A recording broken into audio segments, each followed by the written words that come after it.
नमस्कार दोस्तों, ज्ञान वृष्टि चैनल में आपका हार्दिक स्वागत है। तारा रानी की कहानी पार्ट 2। तारा देवी ने फिर मनुष्य जन्म लेकर तारामती नाम से अयोध्या के प्रतापी राजा हरिश्चंद्र के साथ विवाह किया। इतनी सब बातें कहने के बाद पंडितों ने राजा स्पर्श को रुकमन को मारने की सलाह दी। इस बात पर राजा बोले, मैं किसी बेटी को कैसे मार सकता हूँ? ऐसा करना पाप होगा। फिर पंडितों ने कहा कि एक संदूक में सोना चांदी लगवाकर उसके अंदर लड़की को रख देना और संदूक को पानी में बहा देना। उसमें लगा हुआ सोना चांदी देखकर लोग नदी से संदूक जरूर निकालेंगे और लड़की की जान बच जाएगी। राजा ने पंडितों ने जैसा बताया ठीक वैसा ही किया।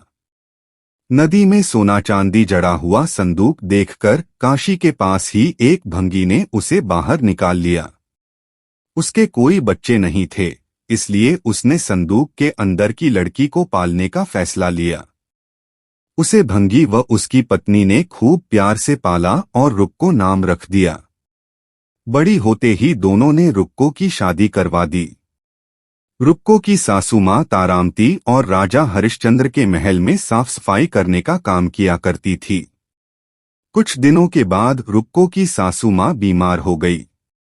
उनकी जगह रुक्को वहां काम करने लगी। तारामती ने उसे देखा और पुराने जन्म के पुण्य के कारण पहचान लिया और उसे कहा कि तुम मेरे साथ बैठ जाओ। रुक्को ने बोला कि मैं तो भंगिन हूँ, इसलिए आपके पास नहीं बैठ सकती। तब तारामती ने उसे बताया कि तुम पूर्व जन्म में मेरी ही बहन थी। तुमने एकादशी के व्रत के दिन मछली खा ली थी और मैंने तुम्हें दंड देते हुए छिपकली बना दिया। अब तुम्हें दोबारा मनुष्य जन्म मिला है, तो इस जन्म में माँ वैष्णो की पूजा करके पुण्य कमा लो। माँ की पूजा से तुम्हारी सारी इच्छाएं भी पूरी होंगी।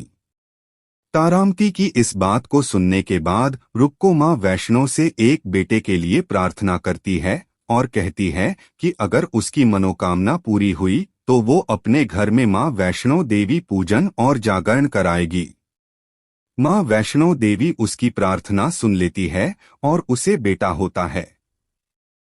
पुत्र की प्राप्ति के बाद रुक्को उसकी देखभाल और लाड़ दुलार में माँ वैष्णो देवी की पूजा करना भूल जाती है। ऐसा होते होते 5 साल बीत गए और फिर एक दिन उस बच्चे को चेचक यानी माता निकल आती है। बच्चे की ऐसी स्थिति देखकर परेशान रुक्को अपने पिछले जन्म की बहन तारामती के घर जाकर उन्हें इस समस्या के बारे में बताती है। तब तारामती ने पूछा कि तुमने माँ वैष्णो देवी की पूजा अर्चना में कोई गलती तो नहीं की?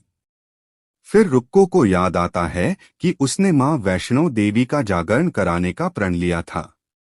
ये बात याद आते ही रुक्को को काफी पछतावा हुआ और मन में माँ से कहा कि बच्चे के ठीक होते ही वो अपने घर में जागरण कराएगी। अगले ही दिन उसका बेटा पूरी तरह ठीक हो जाता है। तभी रुक्को ने माता रानी के मंदिर जाकर पुजारियों को कहा कि मंगलवार के दिन घर में जागरण करवा दीजिए। रुक्को की बात सुनकर पंडित कहते हैं कि तुम यहीं 5 रुपए दे दो, तुम्हारे लिए हम मंदिर में ही जागरण करा देते हैं। रुक्को कहती है, मुझे पता है कि मैं छोटी जात की हूँ, लेकिन आप मेरे घर आकर ही जागरण करवा दीजिए। माँ किसी तरह का भेदभाव नहीं करती हैं, तो आपको भी नहीं करना चाहिए। इस पर पंडितों ने विचार विमर्श करके कहा कि अगर रानी आपके जागरण में आती है तो हम तुम्हारे घर आकर जागरण करने के लिए तैयार हैं। पंडितों की बातें सुनकर रुक्को अपनी बहन रानी तारामती के पास जाती है और तारामती को सारी बात बताती है। रुक्को की बातें सुनकर तारामती जागरण में जाने के लिए तैयार हो जाती है। इस बात को बताने के लिए रुक्को जब पंडित जी के पास जाती है, तब उनके बीच की बातों को सेन नामक नाई सुन लेता है।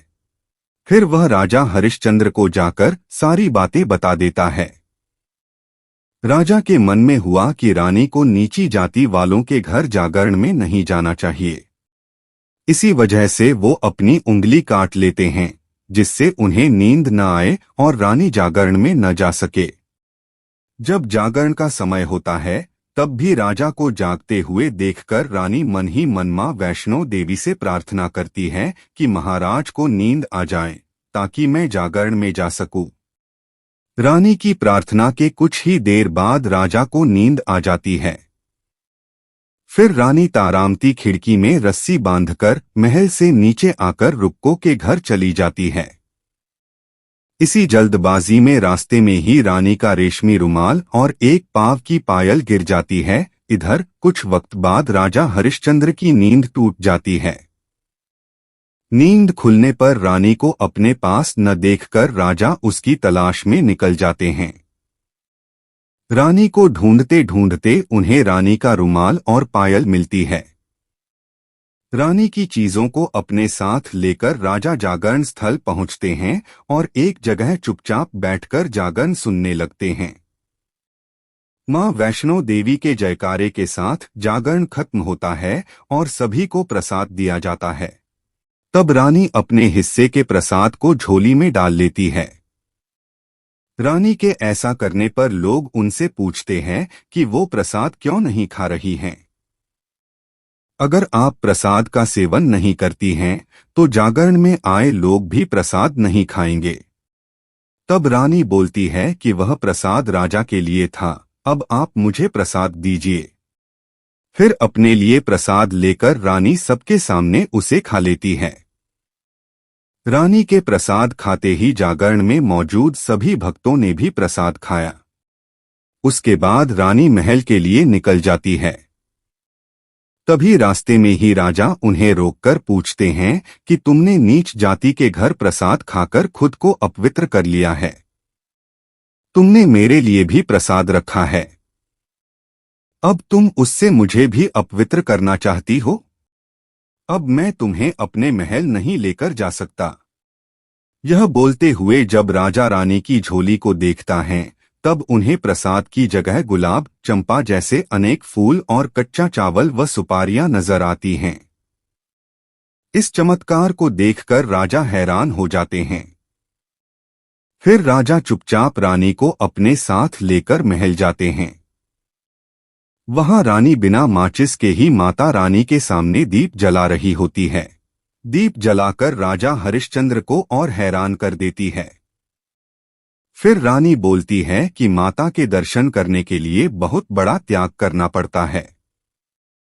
इसके लिए आपको अपने बेटे रोहिताश्व की बलि देनी होगी, तभी मां दुर्गा आपको साक्षात दर्शन देगी।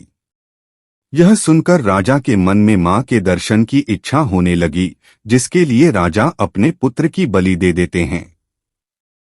बलि देने के बाद मां दुर्गा शेर पर सवार होकर प्रकट हो जाती है। उन्हें देखकर राजा हरिश्चंद्र काफी खुश हो गए और मां दुर्गा ने तुरंत राजा के बेटे को दोबारा जिंदा कर दिया। इस चमत्कार को देखकर राजा हरिश्चंद्र खुश हो गए। तभी राजा ने मां की पूरी विधि से पूजा करके उनसे गलतियों की माफी मांगी। मां दुर्गा ने भी राजा को खुश रहने का आशीर्वाद दिया और अंतर्ध्यान हो गईं। तब राजा ने तारा रानी से कहा कि मैं बहुत खुश हूं कि मुझे पत्नी के रूप में आप मिली हैं। फिर राजा हरिश्चंद्र, तारा रानी और रुक्मन तीनों अपनी मनुष्य योनि से छुटकारा पाकर देवलोक में चले जाते हैं। तारा रानी व्रत कथा जीवन में श्रेष्ठ कर्म करने की सीख देती है।